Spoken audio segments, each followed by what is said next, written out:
تلاوت کی، اللہ پاک فرماتا ہے وعباد الرحمن، اور جو رحمان کے بندے ہیں. انداز دیکھیے اللہ نے ذکر کیسے کیا. وعباد الرحمن، اور رحمان کے بندے. بندے تو سارے اسی کے ہیں نا. ابو جہل بھی اسی کا بندہ ہے، ابو لہب بھی اسی کا بندہ ہے، فرعون بھی اسی کا بندہ ہے، نمرود بھی اسی کا بندہ ہے، اور ابو بکر و عمر عثمان و علی بھی اسی کے بندے ہیں.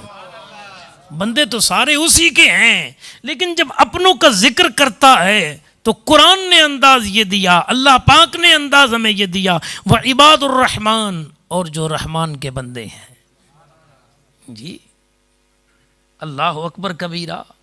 علماء فرماتے ہیں بندے تو سارے اللہ کے ہی ہیں، لیکن کچھ وہ ہیں جو کہتے رہتے ہیں ہم تیرے بندے ہیں، کچھ وہ ہیں جو اپنے رب کو مانتے ہی نہیں ہیں، اور کچھ وہ ہیں جو یوں مانتے ہیں کہ رب خود ان کا ذکر کر کے فرماتا ہے یہ میرے بندے ہیں. مشہور آیت قرآن مجید کی، یا ایتھا النفس المطمئنہ ارجعی الی ربک راضیۃ مرضیہ، اے نفس مطمئنہ تو لوٹ اپنے رب کی طرف اس حال میں کہ تیرا رب تجھ سے راضی اور تو اس سے راضی. فادخلی فی عبادی، پس میرے بندوں میں داخل ہو جاؤ. وادخلی جنتی، اور میری جنت میں داخل ہو جا. یہ جو لوٹ کے رب کی طرف آ رہا ہے اور حکم دیا جا رہا ہے کہ پس میرے بندوں میں داخل ہو جا، تو پہلے کدھر تھا؟ پہلے بھی تو بندوں میں رہتا تھا نا.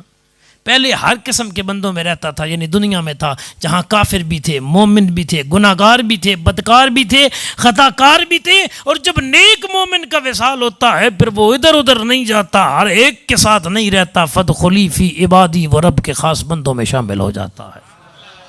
یعنی ارواحیں اللہ کے نیک بندوں کی روحیں اکٹھی ہوتی ہیں وصال کے بعد. قرآن کی تیسری آیت اس پر. حضرت یوسف علیہ السلام نے دعا کی توفنی مسلمہ والحقنی بالصالحین، میرے رب جب مجھے دنیا سے اٹھانا تو فرما بردار اٹھانا، والحقنی بالصالحین، اور میرے مالک مجھے نیک ہستیوں کے ساتھ ملا دینا. والحقنی، مجھے لاحق کر دینا، بالصالحین، نیکوں کے ساتھ. اب وہ نیک ہیں کون؟ فرمایا قرآن کی چوتھی آیت وزکریا ویحییٰ وعیسیٰ والیاس. چار تو نام لیے نا، لیکن ذہنوں میں خیال آ سکتا تھا کیا یہ صرف چار ہستیاں ہی نیک ہیں؟ وزکریا، اور زکریا، ویحییٰ، اور یحییٰ، وعیسیٰ، اور عیسیٰ، والیاس، اور الیاس. آگے اللہ پاک فرماتا ہے کل من الصالحین، سارے کے سارے ہی نیک ہیں. پانچویں آیت قرآن کی پیغمبر پاک کی نسبت سے فرمایا فَأُولَئِكَ مَعَ الَّذِينَ أَنْعَمَ اللَّهُ عَلَيْهِمْ مِنَ النَّبِيِّينَ وَالصِّدِّيقِينَ وَالشُّهَدَاءِ وَالصَّالِحِينَ. بس وہ لوگ جن پہ اللہ نے انعام کیا وہ نبیوں کی جماعت ہے، وہ صدیقوں کی جماعت ہے، وہ شہیدوں کی جماعت ہے، اور وہ صالحین کی جماعت ہے. پتہ چلا نبی بھی صالح ہوتا ہے، ولی بھی صالح ہوتا ہے، شہید بھی صالح ہوتا ہے، صدیق بھی صالح ہوتا ہے. اللہ اکبر کبیرہ. اب یہ ان ہستیوں کی بات ہے جن کے متعلق میں نے 5 آیتیں قرآن مجید کی پڑھ دیں.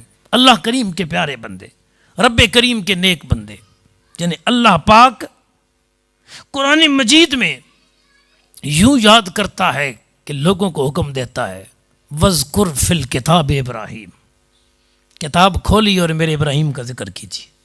وَاذْكُرْ فِي الْكِتَابِ موسیٰ، اور کتاب میں میرے موسیٰ کا ذکر کیجیے. جس طرح اللہ پاک نے قرآن حکیم کے اندر فَاذْكُرُونِي أَذْكُرْكُمْ یہ حکم دیا ہے کہ مجھے یاد کرو میں تمہیں یاد کروں گا، اسی طرح اللہ نے قرآن مجید میں اپنے پیاروں کا ذکر کرنے کا بھی حکم دیا ہے. وَاذْكُرْ فِي الْكِتَابِ موسیٰ وَاذْكُرْ فِي الْكِتَابِ ابراہیم، اور دیگر آیتیں بھی ہیں بہت ساری. تو اس طرف نہیں جاتے چونکہ اولیاء کرام علیہم الرضوان ان کی نشانیاں وہ ہمارا موضوع ہے. تو اللہ فرماتا ہے وعباد الرحمن، اور رحمان کے بندے الذین یمشون علی الارض ہونا، وہ جب زمین پہ چلتے ہیں نا تو نرمی کے ساتھ آہستہ چلتے ہیں. یہ پہلی نشانی اللہ نے بیان کی.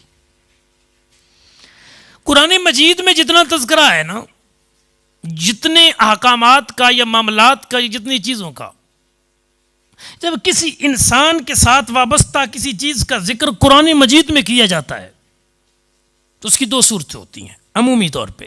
ایک صورت ہوتی ہے مذمت کی اور ایک صورت ہوتی ہے مدح کی, کہ کسی کا ذکر قرآن میں ہے کس انداز میں ہے, مذمت کے ساتھ یا مدح یعنی تعریف کے ساتھ.